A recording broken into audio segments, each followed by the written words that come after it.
My name is Libryia Jones. I've worked in MDM for over 5 years, and I am an Agile certified practitioner, which means I have a license to do this. And I'm currently running an Agile project for a major retailer. We're going to talk about Agile in MDM, but before we get there, I do want to say that Agile is pretty agnostic of the software, right? So the principles of Agile and the principles we'll talk about today apply across any type of software development. There's nothing special necessarily about Agile in MDM. MDM is a very special software in itself, right? And when you couple the two, there are some nuances and some challenges, but those challenges kind of span any software. But we're going to focus on MDM today. And this conversation is assuming that you know a little bit about Agile. You don't have to be a whiz about Agile to get through this conversation. The principles that we'll talk about today are likely familiar to you. If they aren't, it's fine. We'll do a quick overview of what Agile is and touch on the definitions. But if you do know a lot about Agile and you've been on Agile projects, then quite a bit of this will hit home for you. Also, if you are a project manager or a PMI certificate holder, Scrum Master, anything, just so you know, this will also count as PDUs for you. So bonus points. All right, let's move on to the next slide. All right, so let's talk quickly about what Agile is. Overall, Agile is a methodology that allows requirements and solutions to evolve through collaborations and self-organizing in cross-functional teams. So the Agile Manifesto pretty much embodies what Agile really is about and what are the major principles of Agile. Agile favors individuals and interactions over processes and tools, right? So it's really about the people. It's really about the developers. It's really about the end users. It's really about the business and their requirements and our ability to interact over what the process and the tools are. The processes and the tools enable the individuals and that collaboration. The next one is customer collaboration over contract negotiation. And what we mean there by contract negotiation is identifying exactly what it is we're going to build and going back and forth about that up front, right? So Agile favors customer collaboration throughout that process over sitting down and negotiating what's going to be built and locking that in. And we'll get into that in detail. The other is, about to pop up. The next one is working software over comprehensive documentation. And this feels almost like a duh, right? Everybody at the end of the day wants working software. The thing is, for Waterfall, the initial focus is on comprehensive documentation. It's on, let's get this on paper. Let's get it written and solidified what we're going to build. Where Agile says, you know what, let's focus first on building out some software that we can actually use. Let's make that our main focus first. The last is responding to change over following a plan. And this is where it gets a little bit uncomfortable for a lot of clients, right? Because everybody wants to follow a plan. At the end of the day, we've got to report out our progress. We've got to report out on a schedule. We've got a budget. We've got things that we've got to control in our projects. But the benefit of Agile, and one of the things that Agile favors, is being able to quickly respond to change. Let's quickly get our software out there and understand how it works and make changes based on that. So overall, Agile really is focused on collaboration, delivering functionality fast, and being able to be flexible and respond to change. So if we go to the next slide, we'll talk about why go Agile. So a lot of projects, a lot of customers, a lot of business, a lot of the business wants to move to an Agile methodology. It's what's in vogue right now. It's the methodology that a lot of businesses are moving towards. And the reason why a lot of businesses are going into Agile is because there is deeper collaboration with the business. So the benefit of Agile over Waterfall is in Waterfall, teams gather requirements, right? So at the beginning of a Waterfall project, we'll get together and we'll work with the business and say, you know, what are your requirements, right? Give us what you want this solution to do for you. What are the pain points that you want us to address? And we gather all that, and then we go and create solution design documents. And those solution design documents basically are a blueprint for how we intend to address those pain points and to meet those problems, right? And so then there's some collaboration with the business to make sure that those solution design documents are correct. And once we agree upon that, then the development team goes off into a cave and starts to build, right? So what happens is they emerge from that cave with this solution that we hand over to the business and say, here's what you agreed to, here's what we've built, go forth and prosper, right? And so we lose that connection a little bit, right, in the build and the creation of the solution design documents, where in Agile, the business and the development team, we're collaborating the entire time. So when we're talking about requirements, we're turning those requirements into what's called user stories. And those user stories is the team basically working with the business to detail out, what are your expected outcomes? What is it we're solving? And we create those into small chunks that are user stories. We define what the success criteria is for every user story, right? And then as soon as that piece of functionality is built, that one piece of functionality is built, it's handed over to the product owner and the business to try it out and make sure that it meets those needs, right? And so rather than having to, wait any length of time for us to build a full solution, we build pieces of that solution and say, hey, go test this out, business owner, right? Go test this out. Let's make sure that it meets your requirements, it meets your success criteria, and it actually fits the process, right? Because a lot of times we're designing a process up front that you have not used yet, right? So that collaboration happens throughout. It's a full team effort. The other piece is better scope visibility. Having the business collaborating throughout means that their needs are heard, their wants and desires are heard, and also that the final solution has their fingerprint on it throughout, right? Because they've participated in every step of the way of that process. The other piece is better scope visibility. So often, and I think a lot of us can agree with this, and I think even the sales negotiation conversation over to the IT team is a good call out for this. The sheer size of the scope can get buried in waterfall methodology, right? Because we go and build these solution design documents, create these solution design documents, and they're truly a stack of papers that represent something the team's going to build in a set timeline. And there's no easy way to correlate what's in those pages to the level of effort, right? We are estimating a timeline for what's in those pages. But in an agile methodology, the scope's front and center, right? We create these user stories and we actually assign points to those user stories based on a level of effort, based on what we see as a level of effort for every single requirement and every single piece of functionality that we're building. And the team has a velocity, which is the amount of points that they can complete in a certain time frame. So if we've got a sprint that's 2 weeks and we've got a team that can get 30 points, that can get 25 points done, right? And our overall scope is 100 points, then we know that we're going to be able to get this done in 4 sprints, right? If otherwise, and then if those numbers start to grow, right? If we're creating additional scope and creating additional user stories, leadership gets to see exactly how that's expanding almost immediately.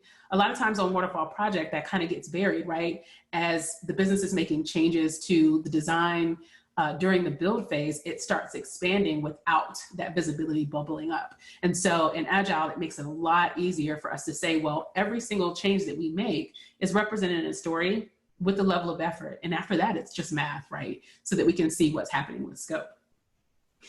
All right, and then the other one is consistently delivering value. So one of the great things about Agile is that every 2 weeks, every 4 weeks, however long your sprint is, functionality is handed over to the business to use, to test, to work with. And it allows us to easily illustrate to leadership that progress is being made towards a broader goal, right? So in Waterfall, we can say that we're going to build this full solution, but leadership and the business don't get to see that solution until it's complete for the most part. But in Agile, every 2 weeks, you see a part of that solution. You start to see it come together. And it becomes really important when you need to represent to leadership that progress is being made, that value is being delivered. And then you've got increased flexibility. So because we are delivering value and giving the business the opportunity to test and use the functionality, they also now have the flexibility to learn and adjust, right? So one of the goals of Agile is to fail fast and make corrections fast. And when the functionality is in the hands of the business, they can do that, right? Whereas with Agile, if we hand over the functionality after having spent weeks or a month or months building it, and we've got to unravel something, then it makes it a little bit more difficult.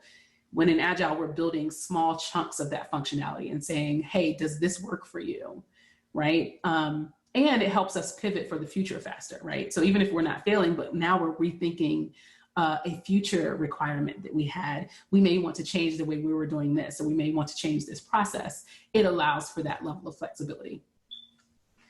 All right, we can go on to the next one. Let's talk about when it's best to use Agile, because there are situations in which it may not be best to use Agile. So we'll talk about when it is best to use Agile. I'm going to go with the good, better, best. Good scenarios are where implementations where leadership needs to see regular value delivery. And I'll give you an example. So MDM implementations can have really long tails. I know that many of us can speak to that. Some MDM projects just struggle for various reasons, right? Either the business wants to boil the ocean, or there's just not enough definition of what the solution is going to be. In either case, MDM solutions can have a long tail. And so when this happens, it ends up becoming a challenge for leadership to justify the investment or to continue to make investments. And we've been engaged with a few clients to help accelerate MDM projects that have been lagging, that's been in that situation. I'm actually currently running an MDM project with a client who's been working for about a year to get their solution delivered.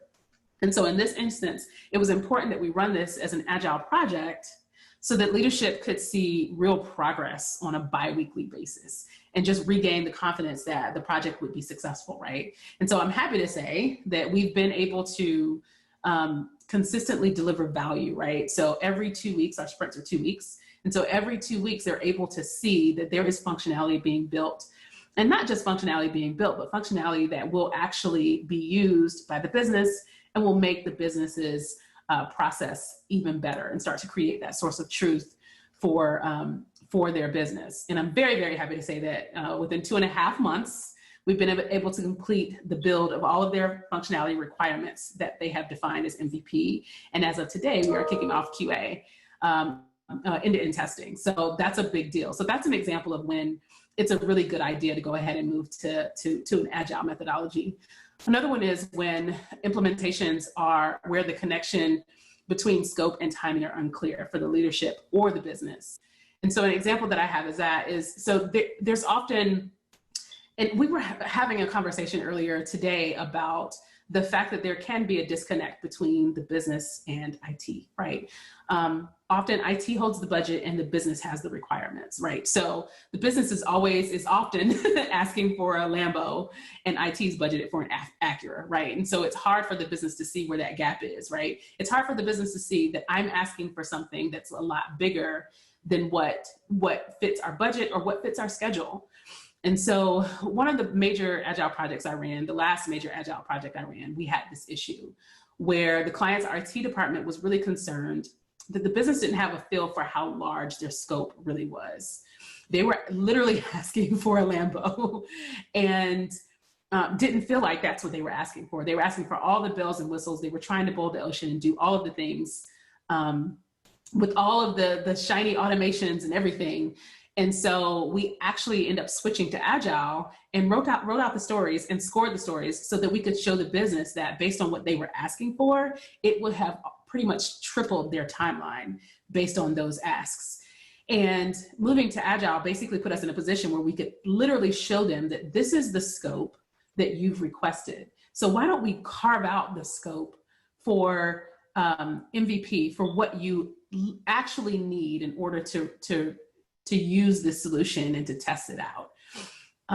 And that actually brings me to the better example. So when MVP is clearly defined, it makes it so much easier to manage the PM triangle, which is scope, schedule, and budget. And so for this client, once we were able to get them to carve out some of the shiny things, the bells and whistles, and build a system that they could use, test, and work from, we were able to get them to a much better timeline. And what that does is it puts the business in a position, business and IT in a position where they can say, look, we delivered this value. We've learned this from the system. These are the enhancements that we'd like to make. Let's get more investment to do that.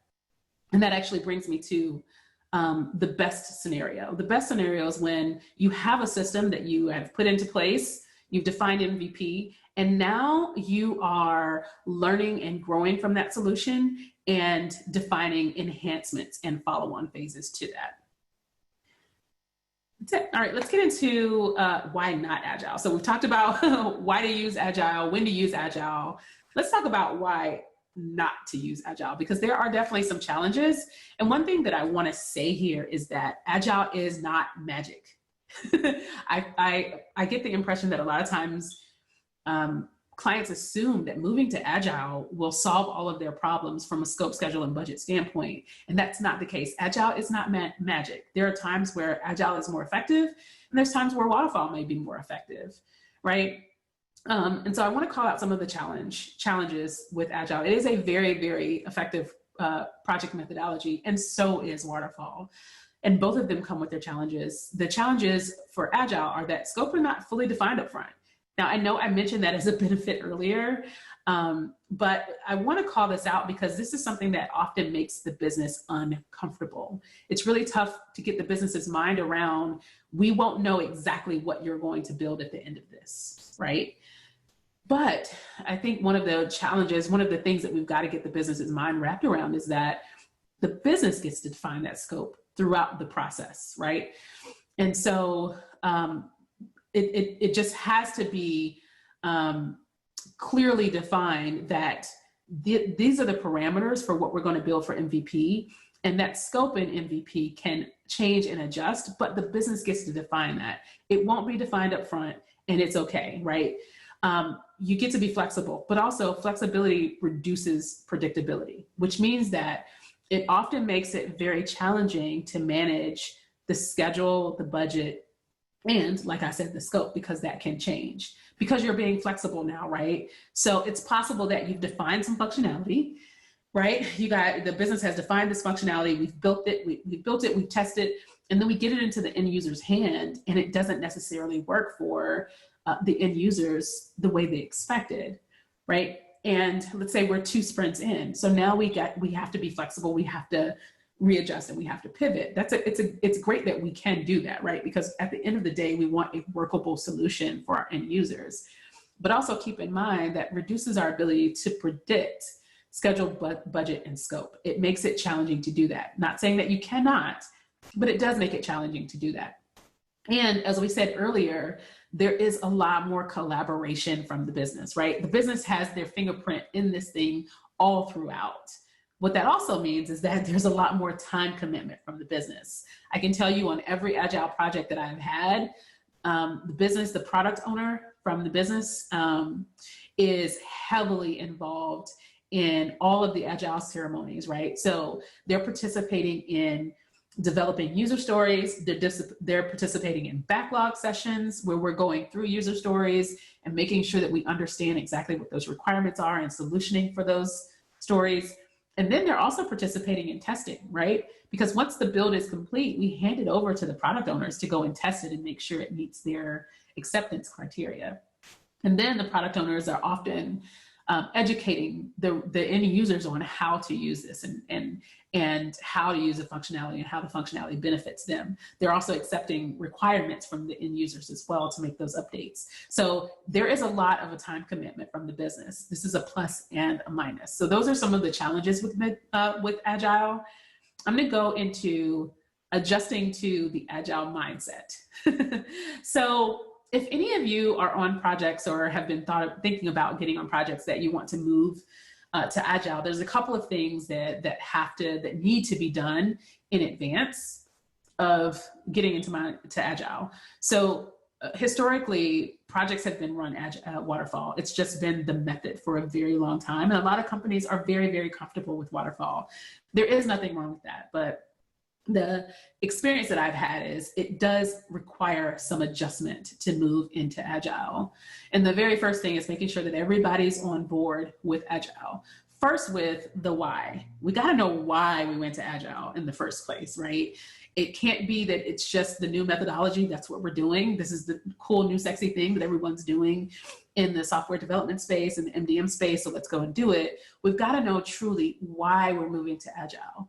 Are we moving to Agile because we want to see rapid delivery, because we want the business to get very, very clear on the minimum viable product that they want to deliver? Why are we moving to Agile? Is it to increase visibility? Is it to make sure that the business is more is collaborating more? Just making sure that everybody has that understanding is going to be very, very key. The other piece is making sure that everyone understands that value will come in cycles. So value will come in 2 to 4 week cycles, however long your sprints are, and that value will be slightly piecemeal, right? And so the very first time, a good example I have of this is very early on in one of our Agile projects, we did demos for functionality that buyers were going to use. It was for a retail client. And it was a bit challenging getting them to accept and understand and be on board with the demos that they were seeing, because it wasn't complete, right? This is the first part of a bigger process that we will build out later. And so beforehand, it wasn't clear to that audience and to that group. These were the end users. It was not clear to that audience that value would be delivered in cycles and it would be chunks of value, right? So today we're going to build out how you can ingest products. In the next 2 weeks, we're going to build out how you enrich those products, right? And so we're going to keep building on top of this thing. And that unfortunately was not completely explained to that group, right? And so it's very, very important that everybody understands that value is going to be delivered in cycles. And it's just not going to be an everything at once approach. The other piece is making sure that we're setting guardrails, right? So guardrails do need to be set. I know I've said a number of times that Agile is flexible, right? And we get to be flexible with scope, but in the real world, that's not how projects are run, right? So there is some flexibility, but guardrails do have to be set. And one element can change, but the others can't, right? So we talk about the PM triangle: schedule, budget, and scope. It's possible to adjust scope, right? Scope is the one that's going to more than likely adjust, but it still needs to adjust within parameters. And so the ways around that is to make sure that leadership understands how to place the guardrails around that scope and is driving those guardrails, right? And so we talked a moment ago about how there can be a disconnect. If IT owns the budget and business owns the requirements, then a lot of times there's a conflict of interest, right? So the business has all these requirements they want, but IT is held accountable to a specific budget, and both are held accountable to schedule. So it's really important that everyone's on the same page about how scope is going to impact schedule and budget. One way to manage that is release management. So like I said, the scope can change on a regular basis, but you can identify larger themes that will be released. So you may say that in our first release, which will be 3 or 4 months, 6 months, we're going to deliver product onboarding functionality. In our second release, we're going to be able to launch vendor onboarding functionality. So that's one of the ways that you can start to put guardrails around it. Now, the scope within product creation may be that some of this is manual work. And then in phase 2, we may do some automated work, but you can create guardrails around it. So I've said it's flexible, but it is flexible to an extent, and it will be important that IT and leadership put those guardrails and stick to those. All right, so the other thing is training and preparing teams. So I mentioned earlier about end users not being aware of the iterative nature of delivery. It's important also that teams are trained and prepared, right? So it's a really, really heavy time commitment on the business, the product owner, whomever is assigned that role as product owner. So it's important that they completely understand what that role encompasses. And one of the things that I'm very appreciative that one of our clients did was they actually enlisted the help of an Agile coach. So before we end up going to Agile, before we switched to Agile, they actually had an Agile coach come on site and talk to them about exactly what Agile is, what's expected of them, what the time commitments are. They got together and set up all of the Agile ceremonies and got really, really clear on the nuances of the methodology. So I don't think that you'll lose anything by putting in some effort to train and prepare your teams, and also to get clear on how we'll track, monitor, and report the project, because it's not going to be as straightforward as waterfall. There's very specific ways you can report out on an Agile project. So training and preparing the teams for all of that is kind of a big deal. And the third is defining MVP. And this is the most challenging of the Agile mindsets, because like I said, the business always wants a Lamborghini, am I right? The business always wants everything. And so it's really, really important that when we're moving to an Agile mindset, that we get clear, we wrap our minds around the idea of a minimum viable product. So let's talk about that in more detail on the next slide. Let me grab a sip of water. Okay, so what is a minimum viable product? MVP is the effective version of a solution that will allow end users to test, learn, and provide feedback. That's my own definition of it. And it is very challenging. I will tell you, I've had a client define their MVP. So we built out all of their stories, right? We created all of their stories, we put them in a tracking tool. And I said, well, let's go through these stories and define what of these are minimum viable product. In my mind, a minimum viable product, if we're sticking with the car, it's a bucket and wheels, right? It's going to get you where you've got to go. And after they did the exercise of identifying their MVP, I noticed that 80% of their stories, 80, 85, almost 90% of their stories were MVP. And I'm like, guys, that's not MVP, that's the product. That's still the Lambo, right? It's at least the Acura, but it's not an MVP. And so this has been one of the most challenging pieces for me as an Agile practitioner, to getting clients to define MVP. And the reason it's so hard is because the business wants everything. They want all of it, right? They want everything that they've asked for. The other piece is there is fear with the business around having end users getting into a system that's no better than their current process. If any of you have been on an Agile project, if any of you have been on any MDM project, you've heard the business say, I don't want to implement a system that's no better than what we're already doing, right? And so they have this fear that if they don't add all these bells and whistles, if they don't add all these shiny new things, then the end users, their buyers, their advertising group, any of their end users is basically going to be doing exactly what they were doing before, which becomes a change management process.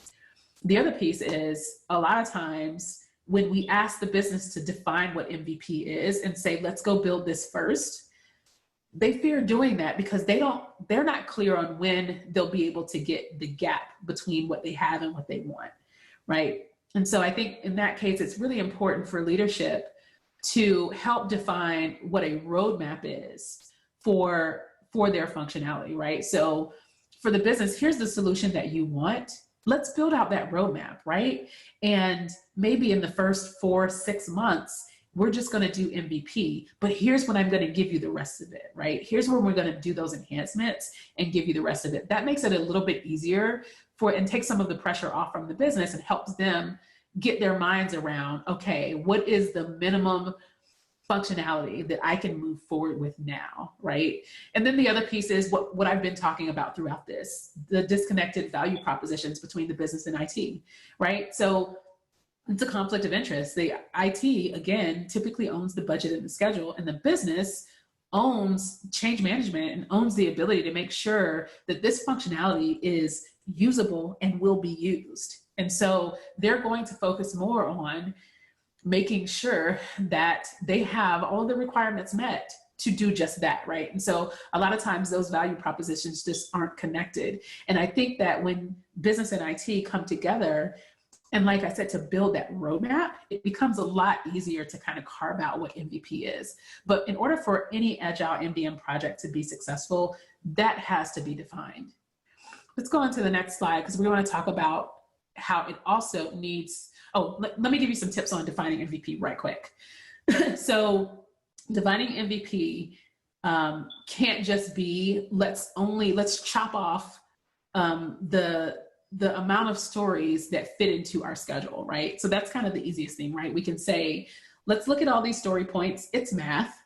We've got this much time. Let's figure out how many points we can do. But when we do that, right, we want to make sure that it's got to be a minimally comfortable solution, because like I said, at the end of the day, the business and IT are challenged with change management and making sure that it's adopted. We want to build a solution that people are going to use.